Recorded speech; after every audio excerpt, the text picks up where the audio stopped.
اهلا بيكم حلقه جديده وبرنامجكم استاد الاسكندريه. حلقه النهارده بكل المقاييس جايه بعد احداث ساخنه جدا. عندنا النهارده مباراتين كانوا بيتلعبوا لنادي الاتحاد السكندري، واحده في البيست اوف فايف بتاع الفاينل للدوري في الباسكت، وعندنا مباراه كانت مهمه جدا امام يعني فريق شفنا المستوى بتاعه فريق قوي وفريق مقدم مستويات راقيه جدا اللي هو فريق مودرن، ولكن ده في كره القدم والنتيجتين مش مرضيين قوي، يعني خلينا نتكلم بصراحه. لكن ده ما ينفيش بقى ان انا معايا النهارده في الحلقه ضيف من الاعار الثقيل على كل المستويات.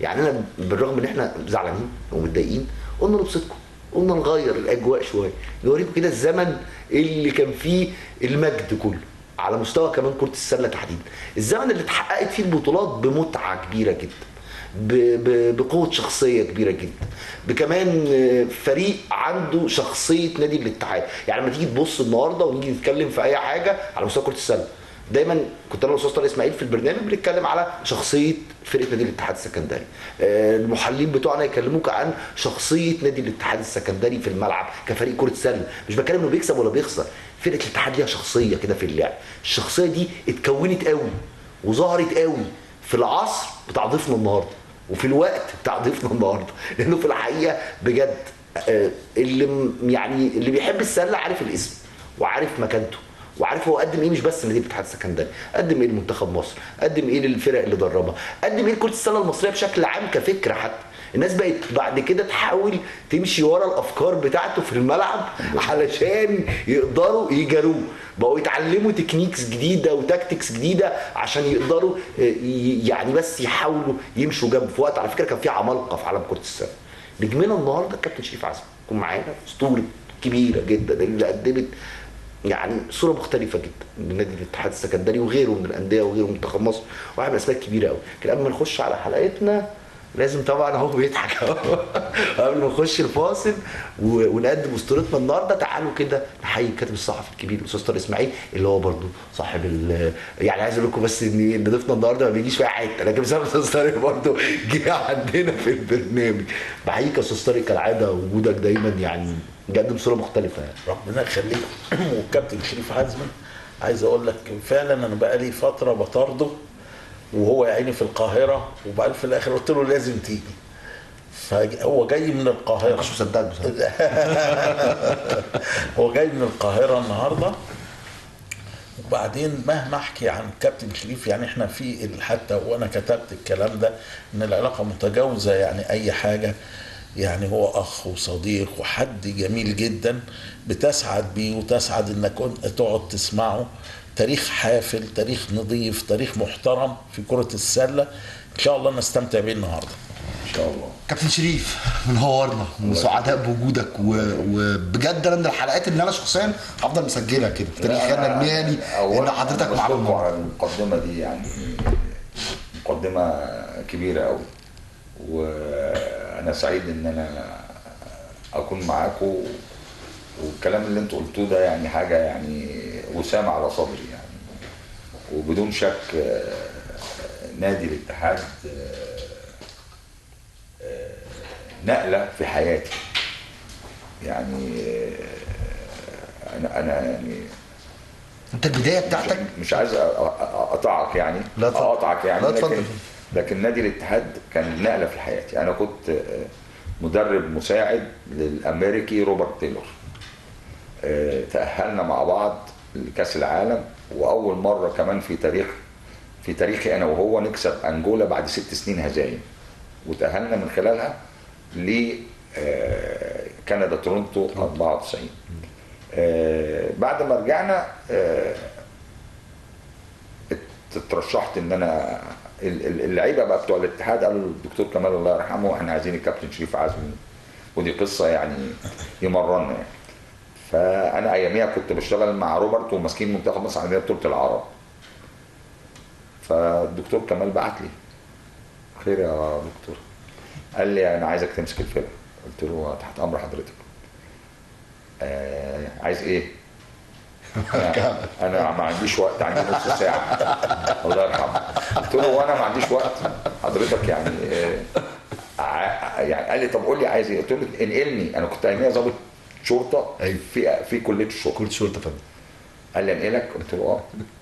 قال لي لو ما عرفتش انقلك؟ قلت له خلاص مش عارف امرن الفرقه. قال لي هشوف. قلت له طيب اتفضل اتفضل خلاص بس مفيش اي حاجه تانية. لا لا لا هشوف. خلاص شاف. هو هو شاف كان هو يقول لك ما اعرفش، لكن الحقيقه هو كان علاقاته غير عاديه. لا لا لا لا دي اول مره تحصل. يعني عشان انا كانت الحركه طلعت خلاص وانا قاعد في الاكاديميه علشان تنقل ظابط بقى في حركه جديده، دي اول مره تحصل. صعبه جدا. وهو كان جملته الشهيره يقول لك طب هشوف وهو هيخلص. المهم احنا كان في هنا في اسكندريه مركز تدريب سلاح كلاب الامن والحراسه تابع الاكاديميه.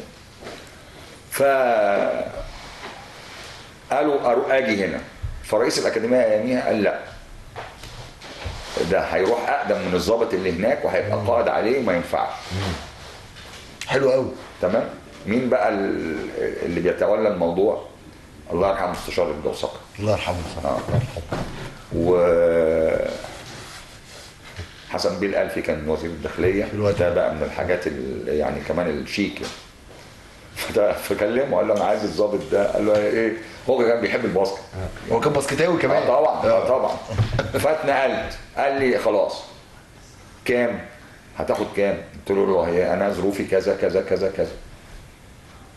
راح قال لي تنزل الملعب من بكره. قلت له مش بتاعتك. قال لي ايه؟ قلت له انا في مهمه قوميه، انا عندي بطوله عرب يا دكتور، انا اسف. اللي يقول لي تنزل اللي هو حسنين عمره. لان هو رئيس الاتحاد. صح. لو انا نزلت من غير ما اخد اذنه، طب انا رديتك انت وطب الراجل اللي انا يعني المسؤول عني. وانت كنت مهمه قوميه بجد؟ على فكره. قلت له ايه؟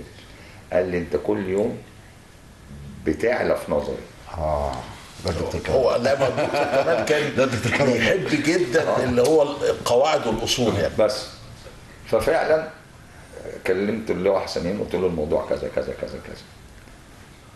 قال لي هتخسر كتير. قلت له هخسر ايه؟ يعني عشان هسيب المنتخب وكده وبتاع. وفي ايه؟ قال لي يعني. قلت له بص هقول لحضرتك حاجه، انا نمره 2 امر الاتحاد حسبت لنفسي اقدر ابقى نمره 1 ولا افضل طول عمري نمره 2، ودي هتريحك وهتريحك. قال لي طب اتفضل. قلت له طب استاذنك انزل التمرين النهارده؟ قال لي بعد تمرين المنتخب. قلت له حاضر. ورحت مرات المنتخب الاول؟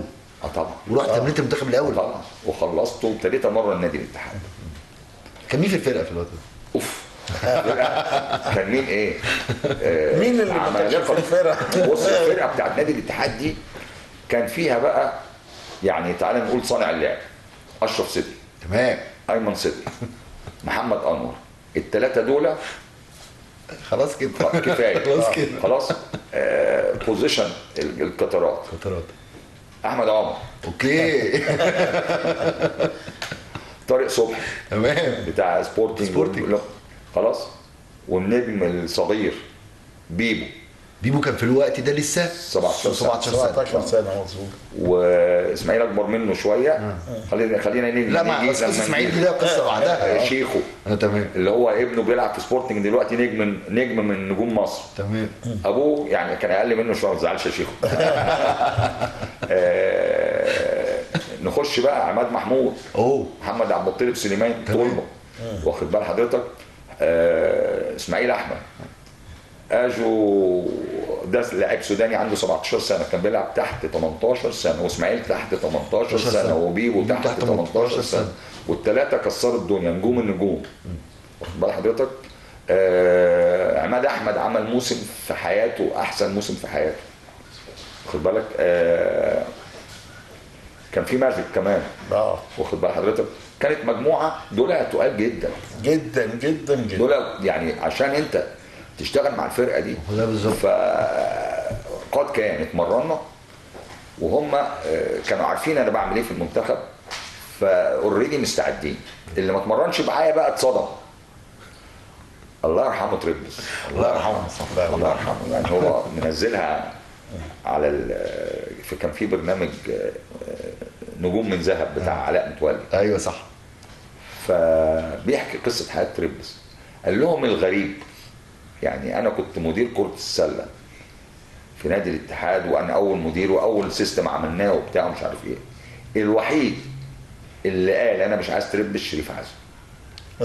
ده قول كده. طبعا يعني هو شايلها الله يرحمه. ف هو انا ما قلتش، انا قلت المركب اللي ليها رئيسين بتغرق، وانا جايب سيستم جديد. يعني اقصى فرقه في الزمن ده سنه 94 كانت بتلعب بست بلاي، او يعني هجوم ضد الراجل وراجل، اقصى حاجه 3 ضد دفاع المنطقه، اقصى حاجه 2 بلس السبيشال سيتويشن بقى اللي هو الزون بريس والمان بريس والزون بريس هاف كورت والبوكس اند 1 والترينجل اند 2. انا كانت فلسفتي حاجه تانية خالص. انا مدرس رياضيات بمرن الفرقه بتاعتي ان هم يجاوبوا على اي مساله تقابلهم في الملعب عندهم الاجابه.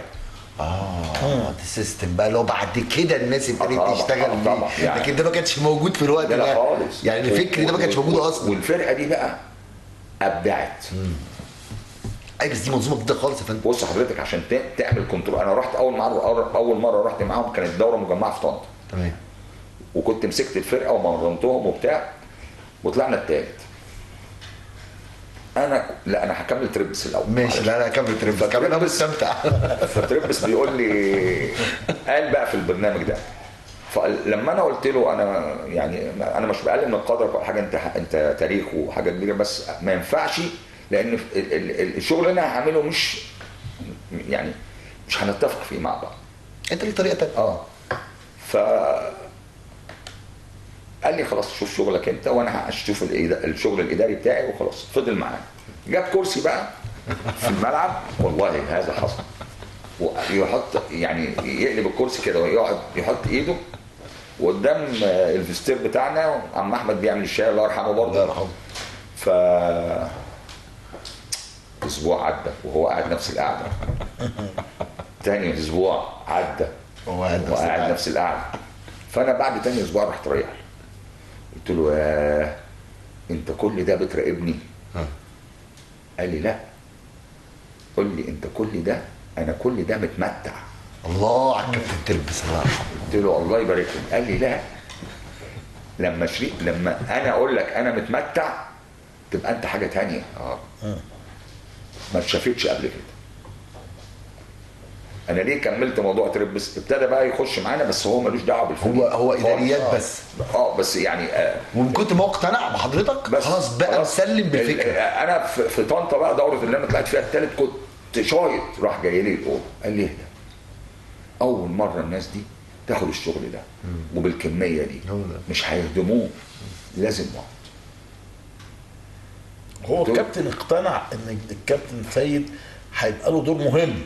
طبعا يعني هو يعني هي ادي بقى. لا بص هو الموضوع احنا النهارده هو خلاف فني مش خلاف. لا ما كانش فيه خلاف. حضرتك احنا هي رؤيه. الجهاز بتاعنا كام واحد؟ كام؟ مدير اداري كابتن سيد تربس الله يرحمه، الاداري العملاق في الاداره والتلميذ النجيب لسيد تربس عصام سيك. ادي 2. الجهاز الفني شريف عزمي مدير فني، اسعد الكيكي مساعد مدرب، والدكتور محمد خلف. 5 بس. الايام دي لا كل لعيب معاك واحد مدرب بتاعه. ليه؟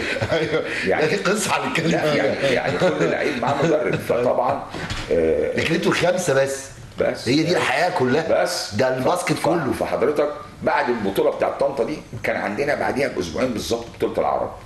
دي البطوله اللي انت كنت لا دي بتاعت 95 96 اللي هو هنتكلم فيها. ف 95 بطوله العرب. الدكتور كمال الله يرحمه عمل لنا اجتماع مجلس الاداره في قاعه ام كلثوم في المبنى القديم. والفرقه كلها قبل ما نسافر احنا اشتغلنا وكل حاجه عملناها تمام، ومسافرين كمان 2 3.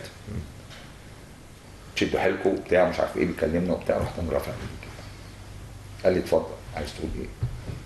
رحت لافف للعيبه قلت قلت لهم قدام رئيس مجلس الاداره ومجلس الاداره بالكامل، اللي مش هيلعب بالسيستم بتاعي بعد اذنك يا دكتور هيقعد جنبي.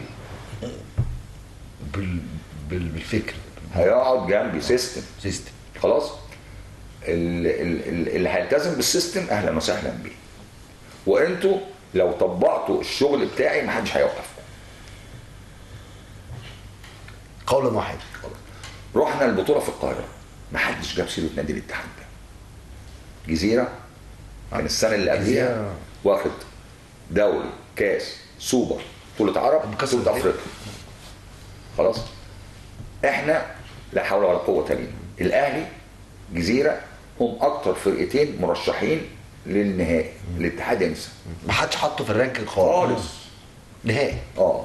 قصة حصلت معاك كتير على فكره. لغايه لما ربنا كرمنا طلعنا تك تك تك. جينا ماتش ايه بقى؟ احنا كسبنا تونس. اوكي. كان تقريبا الزهراء التونسي وبلاعب الجزائر، وتونس كسبت الجزائر. تمام. حلو كده. راح جايبين لي ايه بقى؟ مراقب المباراه تونسي. الله. حلو. وحكم فلسطين على قد. تمام. فمن يعني ايه؟ الحكم جاي بيقول لي لو خسرت كام بونت تطلع بره؟ قلت له بونت. بونت واحد. قال لي ايه؟ قلت له بونت واحد. ما هو مش حاسب، هو انا اللي حاسب. انا انت اللي بتحسب. 6 بونت هو مش مركز. هو 6 بونت انا هطلع اول المجموعه. 9 بونت اوت.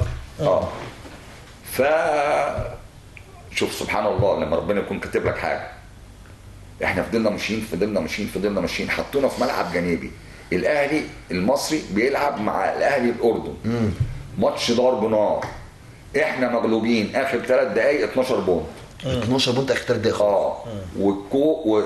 وجمهور او شوف بقى الجمهور المصري، جمهور الاهلي طالع من الملعب لقانا كده راح جاي مشجعنا. تمام. جمهور الاهلي شجع نادي الاتحاد.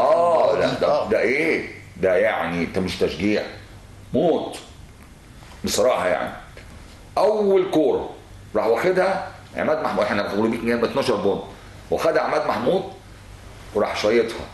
الكوره عشان تنزل الحلقه لازم تعمل كيرف من فوق. عمرها ما تطلع من تحت وتخبط في البورد وتنزل. دي اول مره تحصل. فعماد راح واخدها، راحت الكوره لفه من تحت عملت زي ثرو، وراحت طالعه ضربه في البورد ونازله. اوكي. 3 بونت.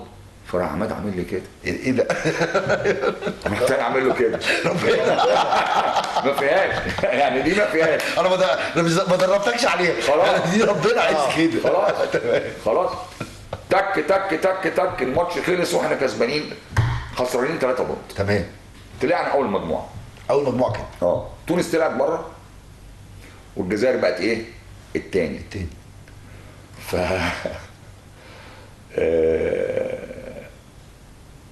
خلاص هنلعب بقى ايه الكوارتر. خلاص بقى الكروس. انا هلاعب النادي الاهلي اللي هو تاني المجموعه اللي هناك، هو والجزيره هيلاعب مين؟ الجزائر. تمام كده. بعد الماتش راح للمراقب بتاع المباراه، قال له انا جايبك مراقب تونسي علشان تفهم الحكم ده ان ده خسروا كذا كذا كذا. الله يرحمه ما كانش حاسبها مين كمان؟ رياض شرار. حرام الاتحاد يطلع، حرام مش عارف ايه، حرام مش. قلت له مين قالك ان احنا طلعنا؟ احنا طلعنا الاول. المهم حصل ان احنا بقينا في الاربعه خلاص كروسات، ودي اول مره تحصل في تاريخ البطولات العربيه. اولا انا عملت انا فاكر لعبه لمحمد عبد الطيب.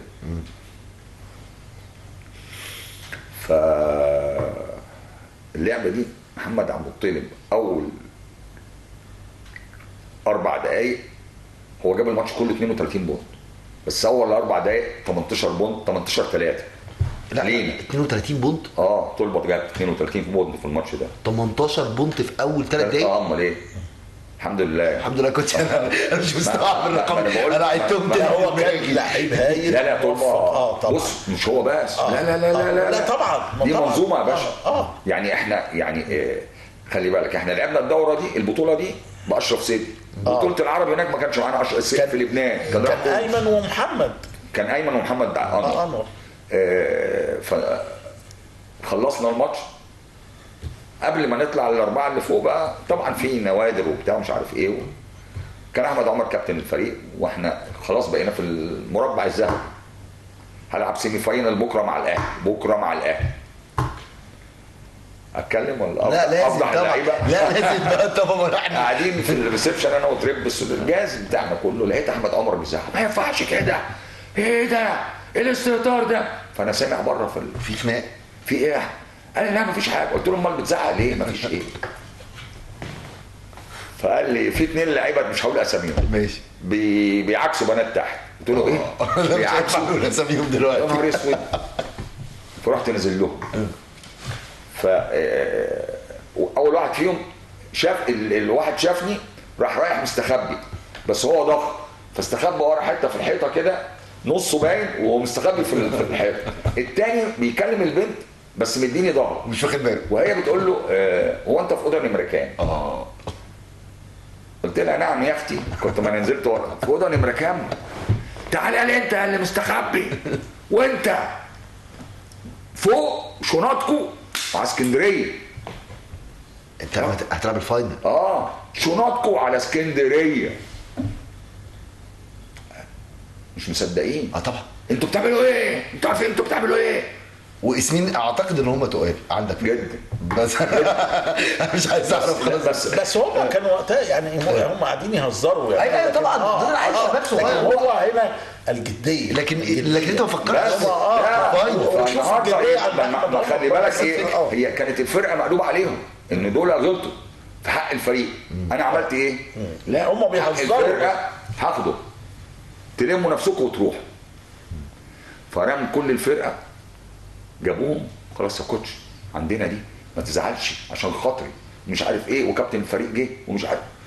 نزلوا تاني يوم يعني خلصوا على النادي الاهلي. هما الاثنين دول اللي كانوا هياخدوا العقوبه. خلاص بقى. قلت لهم خلي بالكم ركزوا. انا الكوره انا رميت الكوره في ملعبكم دلوقتي. انت هتلعب سيمي فاينل وفاينل ان شاء الله، وخلي بالكم الكوره في ملعب.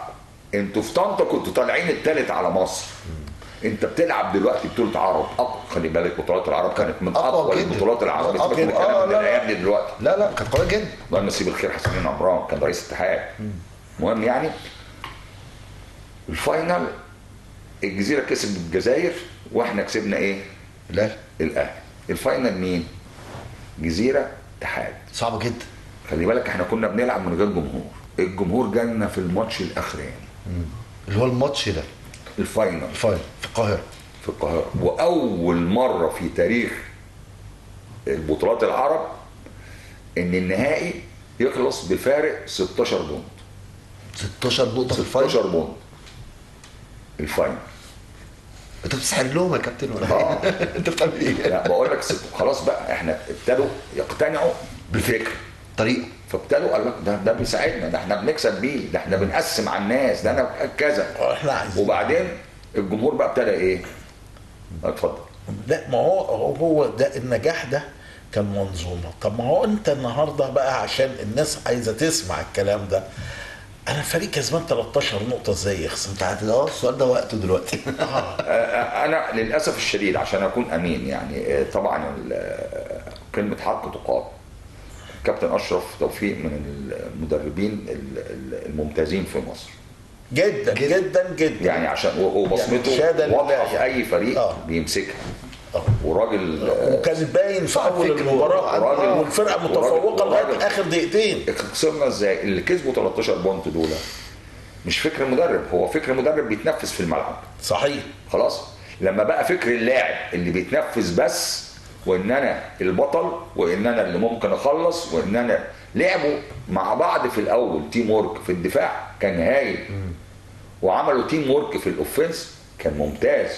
خلاص ايه اللي حصل؟ ده في دقيقتين الماتش اتقلب راح. مظبوط اتقلب. صحيح.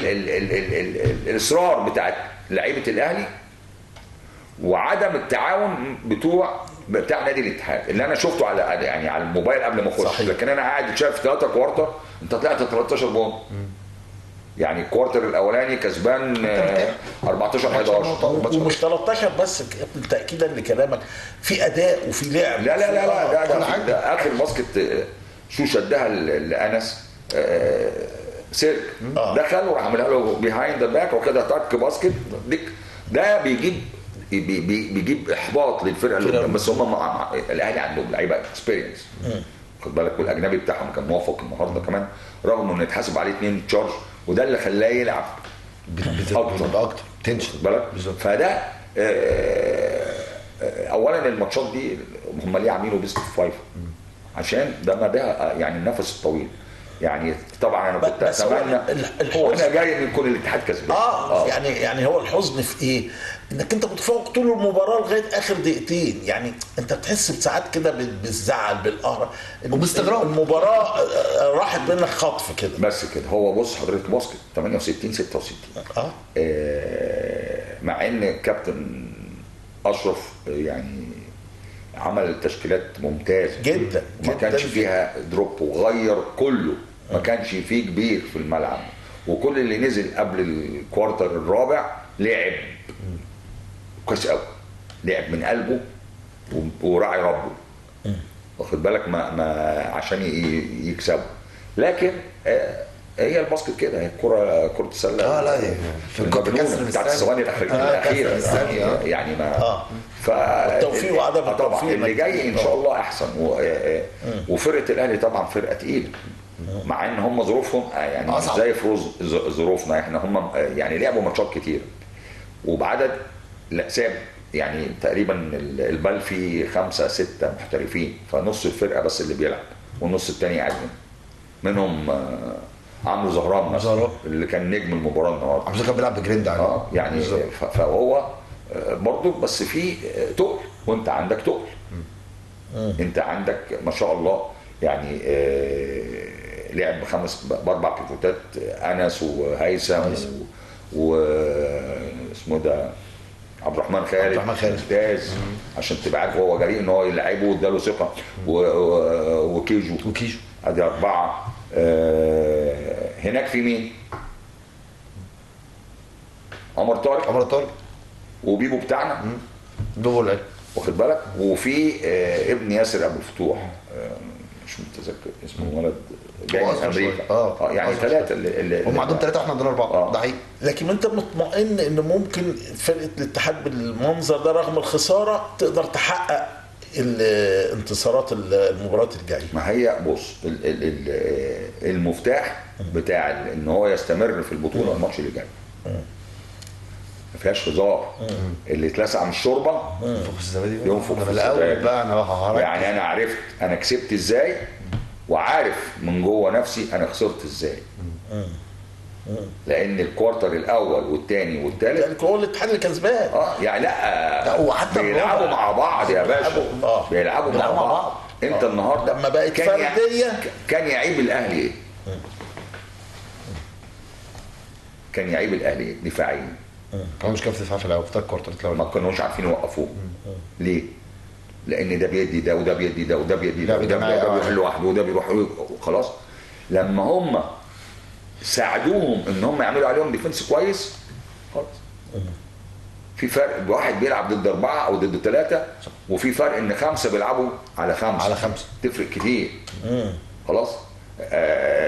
طب يا عم في واحد بيعرف يعمل الكلام ده ميدو طه سيبوه يعمله.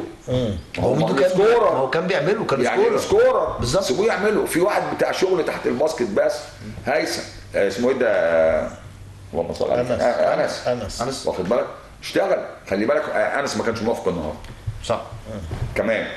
يعني انت عندك تقل من اتقل اللعيبه في افريقيا مش في الشرق الاوسط واخد بالك. لكن ما كانش الليفل بتاعه طلعه، واللي نزل لعب كويس وشالوا مكانهم وعدوا وبعدين راح منزله تاني. عمل تغييرات كويسه جدا ما تقدرش تمسك عليه حاجه. الغلط الوحيد اللي هو التيم وورك ديفنسفلي واوفنسفلي. هم اللعيبه نفسهم فكوا من بعض في الاخر بس كده خلاص. هم النهارده خلاص انا برجع واللي بيرجع ده بيبقى السبيريت بتاعته اعلى واللي بيخسر بيتكسر، وخاصه في اخر دقيقتين، يعني بتتكلم في اخر دقيقتين لما انا 13 بعدين الاقي ايه الفريق الثاني قرب بقى 5 نقط بقى 3 نقط بتاع خلاص الدنيا بتهرب. ما هي بص حضرتك، والاهلي كان موفق في الثلاثيات في الاخر.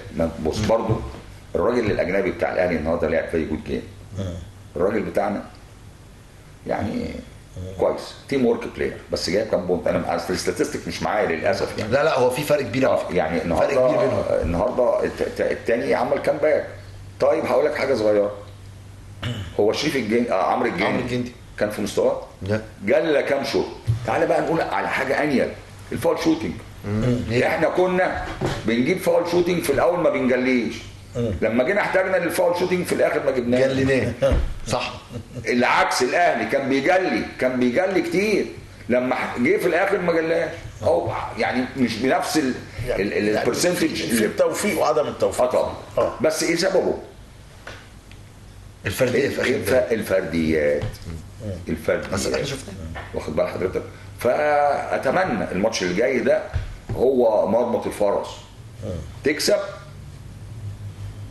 خلاص يبقى انت لسه موجود، خسرت دي مشكله، لان عندك ماتشين ورا بعض في القاهره وهو عايز ماتش منهم، بقوا 3 1-0 دي على ملعبك اول ماتش مشكله مش حلو طبعا. فيعني انا طبعا اتمنى لهم التوفيق، واتمنى الكابتن اشرف التوفيق كمان ان هو يعدي الازمه دي وتتلم، والعمليه باسكت مكسب وخساره اعديها ازاي؟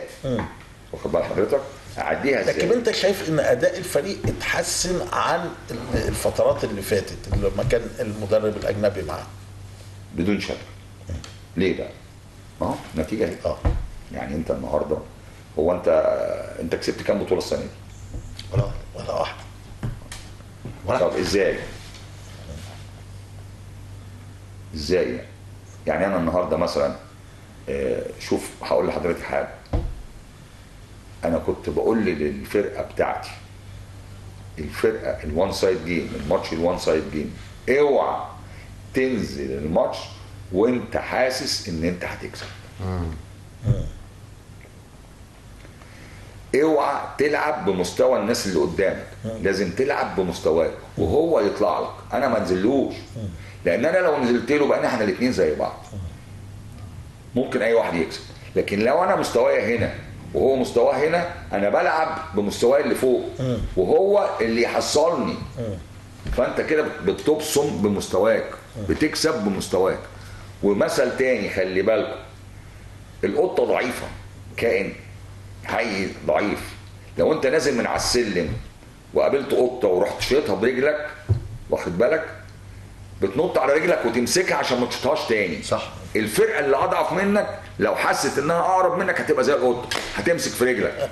ما انا لازم اقول لهم كده، انا لازم افهمك مثل بسيط جدا وواضح جدا. واضح جدا وطبيعي وحقيقه حقيقي، واخد بالك. فالنهارده انت ايه؟ لازم تحترم خصمك. بس الاهلي اكيد هم نازلين محترمين، عشان كده لعبوا من الاول طف، لعبوا ديفنسيفلي طف، لعبوا اوفنسيفلي تيم وورك، عشان كده عدوا 13 بونت النادي ضد النادي الاهلي، سكور كبير جدا، عشان يرجعوا يعملوا كامباك. شابوه برضو للاعيبه الاهلي. انا اسف، استقتلوا يعني احنا المصريين عندنا مدربين احسن من المدربين الاجانب اللي كانوا موجودين السنه دي، معلش مع احترامي يعني. ومنهم دليل اهو يعني. لا هو كابتن زي ما انت قلت الكابتن اشرف لا محترم، لا وعنده فكر في الباسكت بول، وراجل يعني هو عدم توفيق بس في الاخر. في الاخر لكن يا رب ان شاء الله الماتش اللي جاي يعمل حاجه كويسه. نكمل مشوارنا. هنكمل مشوارنا بعد الفاصل، ان انا عايز اقول 96 هطلع فاصل، اروح بس عند الفاصل الاعلاني. 95 خلاص ما لا ده في حكايه خلاص. بعد الفاصل الجاي نكمل البطولات مع الكابتن شريف عزمي، الاسطوره الحقيقيه اللي انا بستمتع بكل حديثه وحواراته، وهو النهارده معانا موجود في الاستوديو بعد الفاصل الجاي. عودنا اعزائي المشاهدين، مش عايز اقول لكم الكواليس هنا عامله ازاي والفواصل اللي ما بيننا عامله ازاي. هنرجع بقى نكمل الامجاد والبطولات. يعني احنا كنا واقفين في 95 كنا واقفين لان الجمهور بتاعنا ما جالناش غير في الماتش الاخراني. واخد بال حضرتك؟ فالماتش الاخراني ده اول مره يعني يجوا يشجعوا بقى فرقتنا بقى، فعشان كده اول مره في تاريخ البطولات العربيه ان يخلص فارق السكور 16 بونت. وكانوا خلاص بقى. دي اول بطوله ليك مع الاتحاد؟ دي اول بطوله. دي اول بطوله ليك مع الاتحاد واول انجاز يعني. بعديها خلاص دخلنا بقى خدنا الدوري بس. بعديها ما خدناش الكاس. بس ما خدش الكاس. ده جمال الدوري ده. ايوه انا افتكرت عرفت القصه دي، قصه مشهوره جدا. هو السبب خلص على بص احنا ما كنا بدلك في الماتش ده وابتدينا نرجع. كنا بنلعب كاس ضد الاهلي. ابتدينا نرجع بقى تك تك تك تك تك والسكور بقى قليل. يعني زي مثلا انت الاتحاد الاهلي زي اللي حصل في المباراه كان طالع علينا كتير، احنا اللي بنرجع. وهوب مره واحده لقينا عمك جمال ده نزل عمل خلص الماتش كله. خلص علينا. خلص على الاتحاد المصري كله. صور اللقطه. لا صور اللقطه يعني من الصدمه فضل الكاميرا حاطط الكاميرا عليه، ومره واحده افتكر راح رافعها في السقف. رفعها في السقف ما رفعهاش في حته تاني، جاب سقف الملعب. والمخرج سابها لحد اللقطه ما اتذاعت، ما قطعش عليها حد. هيعمل ايه؟ مفيش. على فكره الموقف ده برضه من نوادر كره السله يعني، ومتعه يعني. مواقف النوادر بتاعتنا كتير. احنا النوادر بص يعني هقول لك حاجه. كل الناس اللي مرنوا نادي الاتحاد دول جهابذه، بس العبد لله اللي اتغنى له. ايوه صح يعني انا ابتدوا يغنوا لي بقى. طلعوا لك اغاني باسمك. صح يعني. ودي من الحاجات اللي هي بتخليك ايه يعني. انا مثلا اول سنه بعد بطوله العرب كان جاي العيد، فانا واخد ولادي ابني وبنتي نازل اشتري لهم جزم، مش واخد اخوانا. المدام كانت في البيت فانا واخدهم ونازل اشتري جزم. وقفت على محل. في صور على فكره محضرها لنا للكابتن شريف من البوم الذكريات، اتمنى ان تبقى معاك. فوقفت على محل بقول له لو سمحت الجزمه دي مقاس كذا ومقاس كابتن شريف. فقلت له هو قال يا ريت يعني يا ريته مع الكابتن شريف، لان اللي جم ورايا مشوا في الشارع زفه، فالولد والبنت صغيرين يتسرعوا. خايف طبعا. ما بقتش انزل فيهم تاني الجزم يلا مش هشتري حاجه. فهم لا الجمهور. انت كنت مشهور في اسكندريه جدا وكنت مكسر الدنيا. انا مش مشهور ده يعني. بس لا انا بتكلم على فكره شوارع اسكندريه يا باشا. انا كنت بخش اي مطعم ايوه يكتب لي بالكاتشب الاتحاد على الطحينه، يعني طبق الطحينه السلطه للاتحاد. ما هو الوضع وقتها ان صاله استاد اسكندريه كانت بتبقى مليانه على الاقل. لا دي حاجه ثانيه، ده استاد الموت. وكان طبعا فريق السله لانه كان متفوق على فريق الكوره، فالشعبيه بتوع السله كان واللي عمل الكلام ده بس هو وسام جه اهو. دي حاجات على فكره مش على السوشيال ميديا. كابتن احمد عمر دي من ارشيف الاستاذ طارق اسماعيل شخصيا. ده بقى ده شيخو اللي ورا احمد عمر. واشرف صدقي اللي جنبي. ايوه مظبوط. ايمن صدقي اللي ورايا على طول. صح مظبوط. ده انا هقول لك حاجه صغيره. خلصنا احنا 95 خلاص ورحنا وكسبنا الدوري وبتاع وخسرنا الكاس وابتدينا الموسم اللي بعديه. تمام. كان احمد عمر الموسم الاول موسم ما لعبش كتير لكن كان عنده اصابه في ظهره. تمام. وعماد محمود ما لعبش كتير كان عنده اكيلس وابتدى يتمرن وابتدى يجيب نفسه تاني. فجم قالوا لي انا فاكر اليوم ده هما الاثنين ايه الوضع السنه دي يا كوتش؟ قلت لهم زي السنه اللي فاتت. ايه الوضع؟ زي السنه اللي فاتت. انا جاملت حد؟ لا. قالوا لي لا. قلت لهم خلاص كل واحد يعمل اللي عليه. يعمل اللي عليه. وهم بقى كان عندهم عزيمه بصراحه عملوا اللي عليه. يعني احمد عمر كان كابتن الفريق. كابتن بيلعب دوره بتاع الكابتن. بيلعب طبعا خلاص ومحترم وبتاع. عماد محمود الرايق. ده الرايق خالص. خلاص.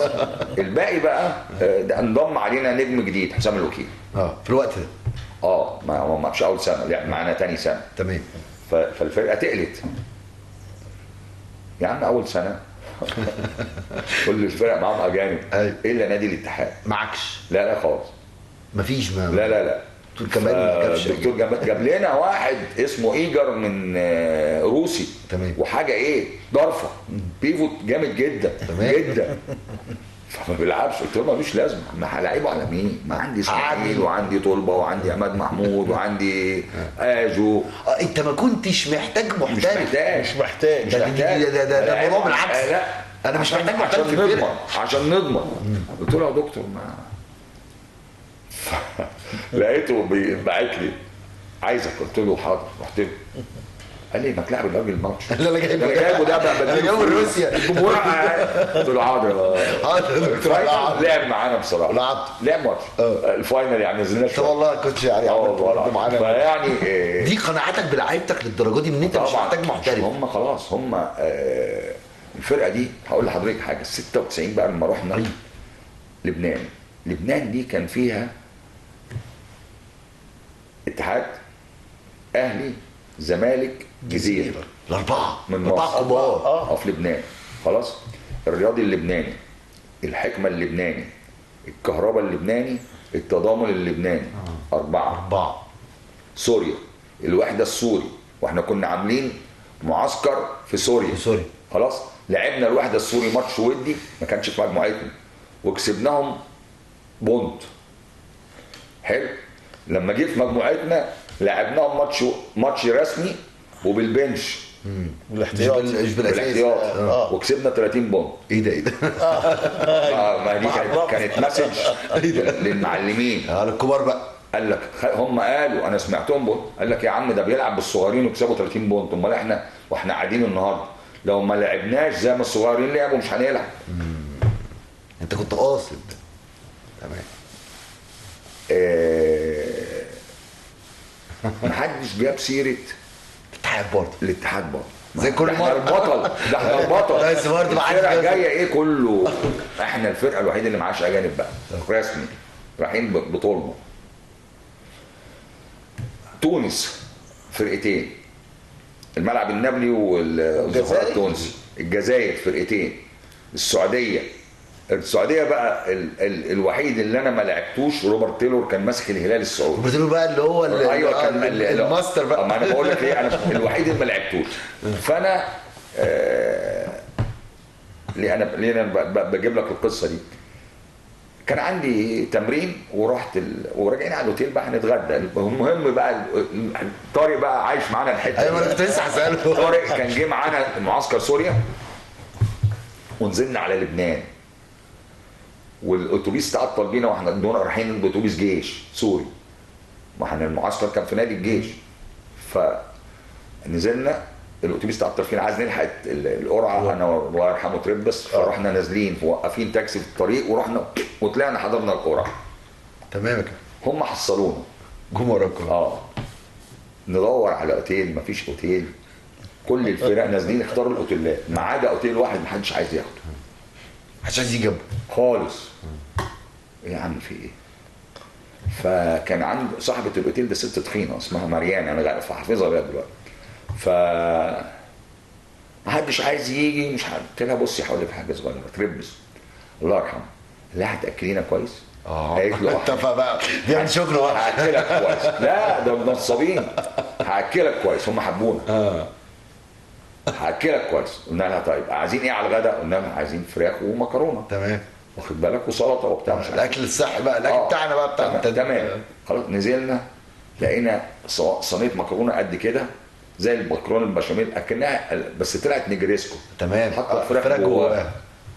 فندور على الفراخ هو يعني غرفنا. فبقول لها فين الفراخ؟ قالت له جوه المكرونه. قال لا يا شيخ. قال لها انا بص بقى اللفظ انا عايز فراخ صريحه نص الله يرحمه نص فرخه صريح كل لعيب بالوزن بتاعه. انا قاعد مستني هتاكلينا ولا نلم هدومنا ونمشي؟ قالت له لا حلوه صريحه دي. خلاص. لا ده هم عملوا معانا واجب ايه بقى. خلاص حبونا وبقينا نقعد معاهم وبتاع. انا بيني وبين التلفريك عرض الشارع 20 متر. ما حدش فكر ان هو يركب التلفريك خلال البطوله خالص نهائي ولا فسحه خالص. فانا رجعت من التمرين لقيت عمك روبرت ده قاعد في الاوتيل على كرسي كده بعد المدخل قاعد كده ومستنيه. Hey man كده اول how many set plays you use it against man to man. ده انت امتحان ده ولا ايه؟ رحت عمله كده. ايوه منتخب مصر كان بيلعب ب3. لكن انت بالك. معاك 10 انا معايا 10 بلس 5 against zone بلس سبيشال سيتويشن كذا كذا كذا كذا. راح شتمني بالامريكاني البتاع اللي بيقولوها. فرد ضحكت فقال لي اوكي tomorrow game I will come to see you again. هيجي يتفرج عليك بقى. قلت له اوكي. جيت اتفرج علينا. رجعت بعد الماتش لقيته قاعد في نفس الكرسي. قال لي هي مان. قلت له يس. قال لي يو ار ذا شامبيون. هذا الموقف انا قلت له ما بتقولش لحد عشان هم مش عارفين. between me and you بس I am the champion. بس كان عندك الثقه دي وانت رايح والناس كلها مش مصدقه. اسال بقى لا ما انا هجيله عشان هو كان بيقول لي القصه دي. لا ده في قصه ثانيه. الدكتور اسمه ايه اللي لما عملوا معاه حديث في التلفزيون اللبناني الدكتور عزت. ورجع على الغدا يا عيني يعني الله يرحمه بقى. فرجع على الغدا كابتن انا كان معايا اخوات في التلفزيون وقلت لهم احنا بطل العرب وجايين نكسب البطوله. مين اللي قاعد؟ الفرقه كلها. قلت له نعم يا اخويا. انت تقول ازاي كده؟ احنا ماشيين جنب السور بنقول يا رب يا رب. الراجل يا عيني صعب عليا بس انا استغليت الموقف علشان ما عايشهمش ان هم البطل. لا احنا ماشيين جنب السور عايزين نكسب. انتوا لسه ما عملتوش حاجه. لا خالص. يعني بتديهم الاحساس ده انتوا لسه ما عملتوش حاجه. انتوا لسه تاني يوم رحنا نلعب. بص بقى الشغل اللبنانيين بقى ما شاء الله عليهم. بنلعب الرياضي واحنا ماتشاتنا كلها في جونيا دي في المنطقه الشرقيه. الرياضي في المنطقه الغربيه اللي هو بيروت. ملعبه هناك. فقال لك انا مجموعتي انا والرياضي والوحده والحكمه. لا ما لعبناش الحكمه. فاينل. الحكمه انت كسبته مرتين والله. كسبوا مرتين مش. لا ما الماتش الثاني ده احنا النهائي انا ما كنتش داخل ما دخلوش الملعب. قصدك جايه ازاي؟ في المجموعه وهي دي كانت من النوادر انك انت اتحطيت في مجموعه عشان يطلعوك. الحكمه والرياضي يعني لو فلتت من ده مش هتفلت من ده. فاول ماتش مين؟ الرياضي. فين؟ في بيروت. رحنا سبحان الله واحنا داخلين المغرب بيأذن. قبل ما نخش الملعب خالص صلينا يا جماعه مع بعض ودخلنا نلعب الماتش بتاع الرياضي. الرياضي بقى معاه 2 اجانب وكانوا بيمرنوا مين بقى؟ تخيل مين؟ غسان سركيز. في الوقت ده كان بيمرن الرياضي غسان سركيز. دخلنا يا عمي انا ورايا واحد ماسك ماسوره بلاستيك وحاطط فيها وجايب قراطيس معاه. والله العظيم انا بصيت بعد الماتش ببص ورايا كده لقيت كوم قراطيس يجي القرطاس في قفايا مش حاسس من كتر التنشن. ماتش الرياضي ده جمهور الرياضي ضرب اللعيبه لان عملوا سيرك. الاتحاد عمل سيرك 18 بونت وفاضل 3 دقايق. ما كانش 4 اشواط كان شوطين. فانت كسبان وصلت قبل فاضل دقيقتين والاتحاد كسبان 20 نقطة وده رقم كان عالي جدا. بتلعب ايه يعني؟ في ملعبه. في ملعبه فرقة تقيلة جدا. وبعدين بدأ الاتحاد بقى يروح تحت الباسكت وما بيحطش وبيرجع. لا هم ضربوهم ازاي؟ فراحوا بقى ايه يحدفوهم بقى احنا عملنا ستيل قطعنا الكورة ورايحين فاست بريك. ف اسماعيل راح على الباسكت راح ما طلعهاش بقى يحط باسكت راح عاملها بظهره بايده كده لبيبو. بيبو خد الخطوات خلاص وراح طلع على الباسكت راح مديها لطلبه. راح طلبه قد جاي تك جاب دنك. وقالك ما تشوفوا النور بس خلاص علب البيبسي مليان حاجه كراسي. الماتش ده ما كملش. فلاتر زيت. مين بيتفرج على الماتش؟ كل الاتحاد العربي قاعد في البلكونه بتاعت جوه الملعب الرياضي. الماتش ما كملش. فرئيس الاتحاد راح عامل لي كده خلاص. كان حسنين عمر تعالوا كده على بعيدوا عن الجمهور. لقينا جمهور الرياضي جاي لعيبه الرياضي جايين علينا. ما تخافوش دول بيضربونا احنا. هم اللي قالوا لنا احنا ما نعرفش بيضربوا مين. هم اللي قالوا لنا يعني بقول لك حدفوا كراسي وعلب بيبسي وفلاتر زيت جابوها منين ما تفهمش. المهم طبعا الماتش اتحسب لينا. الناحيه الثانيه مين بقى؟ وصح الحكمه كان بيلعب الايه؟ الوحدة الوحده السوداء الوحدة حصل السوداء. خناقه وانور عبد الحي شد البندقيه من واحد وتك وضرب في الاول. ده ايه ده؟ ايه الاجواء دي؟ ايه الاجواء دي؟ لا يعني دي كانت خلاص بقى الفاينل، وصلنا الفاينل خلاص. هنلاعب مين؟ الحكمه. جم عايزين يعملوا لقاء تلفزيوني معايا وانا لازم اروح. ما عندكش حل مؤتمر صح؟ في اليوم ده، في يوم الماتش الساعه 8 الصبح العربيه جات لي. 8 الصبح يا جدعان عايز انام. ركز انا بقى. فرحت، الكلام جاب بعضه وبتاع. قلت لهم طبعا انا بحيي لبنان ان هم بعد حرب اهليه ينجحوا ان هم يعملوا بطوله عربيه زي البطوله العربيه بالمستوى ده. ويعني نجاح فوق الوصف وبطوله فوق الوصف، وعدد الفرق اللي جت كبير جدا والفرق تقيله جدا، وكفايه عليهم كده. قال لي يعني ايه؟ لازم كانت الراجل قال لي يعني، قلت له احنا البطل. قال لي ده انت واثق قوي. قلت له بصراحه اليوم ده بقى انت صرحت بالتصريح. انا ما دخلتش الملعب. اليوم ده انا ما دخلونيش الملعب والله.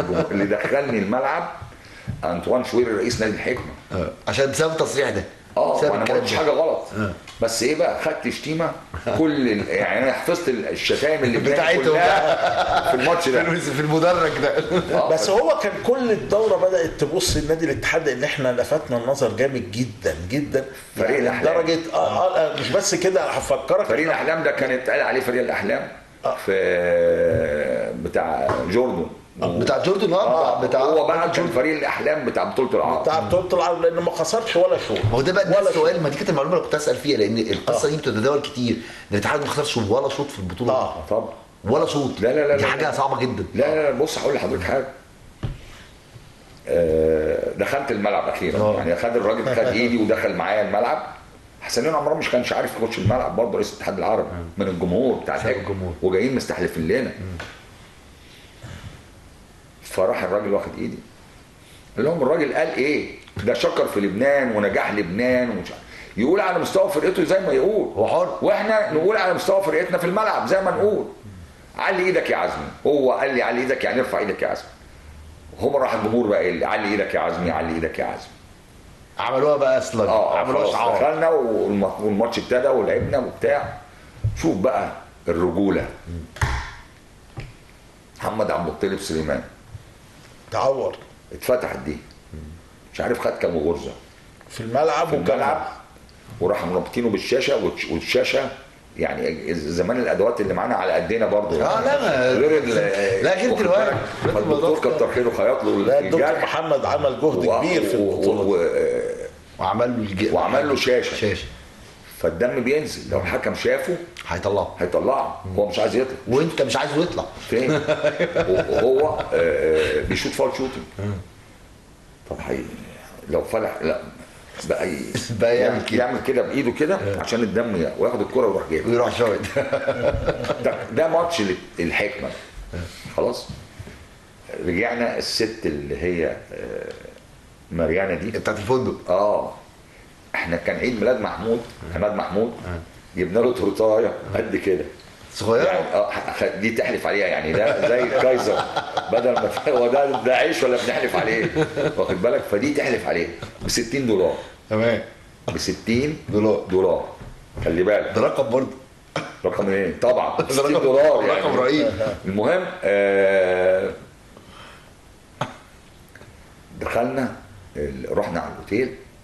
وصلنا الاوتيل لقينا الست جايبه علم مصر وعلم لبنان. اوكي. فدخلنا طلعنا غيرنا ونزلنا على العشاء. مين نزل استنى؟ جالنا بقى اول مره يجي لنا رئيس الاتحاد العربي. اول مره يجي لنا. جاي كوزير بقى انت البطل. خلاص انت البطل، جاي يبارك لنا يعني. يا مريم عايزين نتعشى. قالت لا اتعشى انت كاسب لبنان عشيك. خلاص البطوله خلصت ما فيش حاجه عندي. قلت لها ده رئيس الاتحاد جاي يعني يتعشى. قالت لي لا الموضوع خلص. انسى مفيش، خلاص مفيش عشاء. لموا حاجتكم يلا وامشوا بكره. قلت لها انت بتهزري ولا؟ قالت لي اه طبعا بهزر. ايوه. وكان الباب اكورديون، راحوا فاتحين الباب، مطعم ما كناش بنقعد فيه قبل كده. احتفال البطل ده. بقول لحضرتك ايه، كل ترابيزه عليها تورتايه قد كده، مش ب 60 بقى ب 600. خد بالك دولار يعني. والاكل اللي نزل والشرب مفيش اللي مكرونه نزل. نجريسكو بقى خلاص. لا مش خلاص، هم حبونا، انا بقول لك حبونا يعني. لا والولاد بقى عملت حاجه خياليه. الولاد صاحبوا ولادها. ولادها اصدقاء. اعتقد دي كانت بدايه تالق اسماعيل في لبنان، يعني بدايه معرفه او احتكاك اسماعيل بلبنان البطوله دي. دي اللي عملت النقله لاسماعيل. كله. لا كان كله دي كله. وعملت كمان شهره كبيره قوي للكابتن شريف غير عاديه، يعني كل الدول كانت ايه عايزاه في الفتره دي والطلب. وطبعا اسماعيل انا ايه كلنا كنا بنشاور، قلت لهم مش هيرجع خلاص مصر، ده كل لبنان كانت يعني اسماعيل احمد ده طفره. هم اسطوره. طبعا اسطوره. طبعا في نجوم ويعني لكن في ناس طفرات. يعني لما تيجي نقول مدحت ورده، ده اسطوره. ده عمل كان فنان كرة السلة في مصر.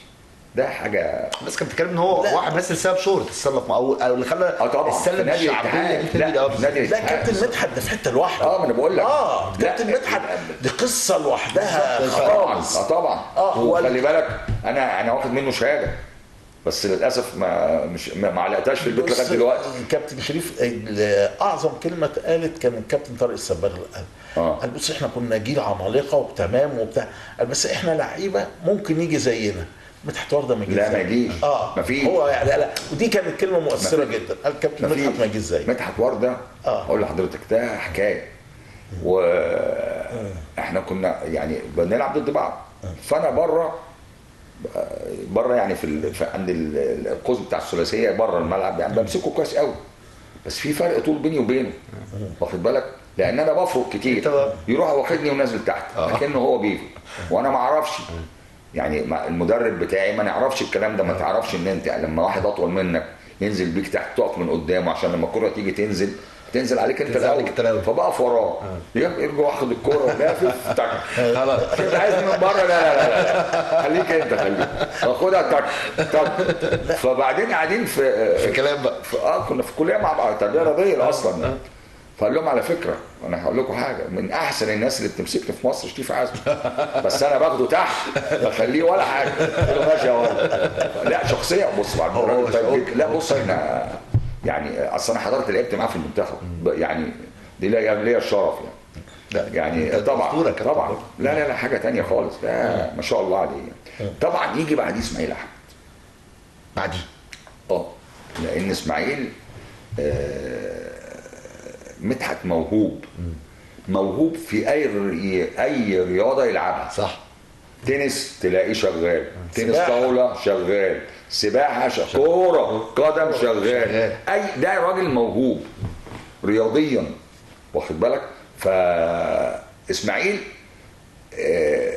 مجتهد جدا. هقول لك على حاجه صغيره. انا في اسكندريه يعني في بيتي هنا ورا كلاسيك في جمال عبد الناصر. مش عايزين اسماء بس مفيش مشكله. سوري انا اسف يعني. ورا في مكان ما في ميامي. ماشي تمام. اسماعيل ساكن في شارع القاهره. ورايا. يعني ممكن لو انا رايح التمرين اخده معايا، انزل الساعه 8 الصبح الاقيه قاعد مستنيني على العربيه. مستنيني قاعد على الرفرف العربيه ومستنيني. اخده ونطلع. طبعا الفرقه كلها هتقابلنا عند كازينو الشاطئ. ده البايلومتريك، الشغل على الرمله. وبعدين نخلص نروح على الاستاد، شغل اسماعيل بيلعب جوه وبره، يشتغل معانا. وبعدين تاني يوم شغل تاني ويخش تحت الباسكت. فكان بيشتغل جوه وبره. اللعيب الوحيد اللي في مصر اللي انا كنت ده بيفوت بوزيشن 5، انا كنت بخليه هو اللي يطلع لي الملعب بالدريبل. فاخونا روبرت قال لي ايه ده؟ قلت له فيري جود بول هاندنج، نو بادي كان ماتش ات هيم، يعني مفيش حد يقدر يمسكه. يعملوا بريس زي ما هو براحتكم بقى. لغايه زمان. وفي لبنان هو بقى كان كده بقى بالشكل ده. يعني بص، هو طبعا حديث الذكريات ده بيبقى رائع، لا احنا عايزين حلقه كمان. لكن يعني فكره انا مش عايز افاجئك، هي أول مرة أكل مع احنا عدت ساعه بالظبط كده، بالكام ساعه و5 دقايق بنتم كمان. انما احنا هنحتاج وان شاء الله ان تنتهي لقاءات الاتحاد مع الاهلي، وان شاء الله يبقى الفوز نادي الاتحاد، ان احنا تبقى موجود معانا لانك تتكلم بقى عن رؤيتك لمستقبل نادي الاتحاد ان شاء الله. يعني ده مهمه جدا جدا الفتره الجايه ان شاء الله، لان الكماله بتاعت 96 دي لا انا هنكمل. بس عايز اسالك سؤال قبل ما نختم، في اقل من 30 سنه ترد عليا على طول. النادي الاتحاد ما وحشكش، والاجواء ما وحشتكش، والملعب ما وحشكش، والكلام كله بقى الشغل ده كله ما وحشكش؟ هو بيقول لك شريف عزمي يا فل، ايوه قلب زي الفل، والسنه دي هناخد الدوري تبقى فل الفل. الاتحاد اسكندريه كمننا هم ملوك اللعبه دي كمننا. شفت بقى شريف عزمي فين كان؟ شريف عزمي زي الفل الفل.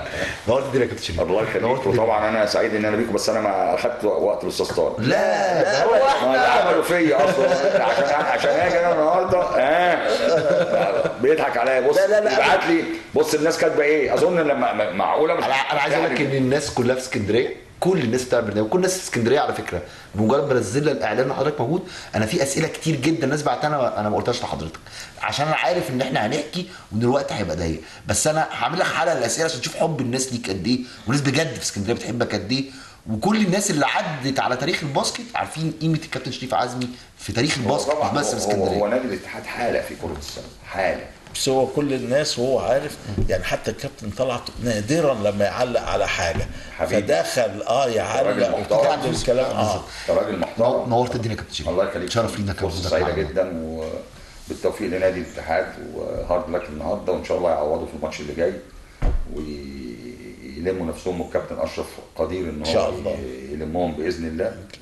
وباذن الله شعب اسكندريه برضه، لان الفرحه بتاعت طبعا كل نادي ليه حق ان هو يفرح، لكن الناس المتاثره جدا بكره السله الاتحادويه هم بتاع اسكندراني. بص انا برضه عايز اقول كلمه رغم الخساره، بس انا شايف اداء ان شاء الله هيحقق البطوله في النهايه ان شاء الله باذن الله. ان شاء الله. نورتوا الدنيا انتوا الاثنين، كانت حلقه ممتعه. اشكركم جدا، اشكركم. انا استمتعت شخصيا بالحلقه دي النهارده. شكرا.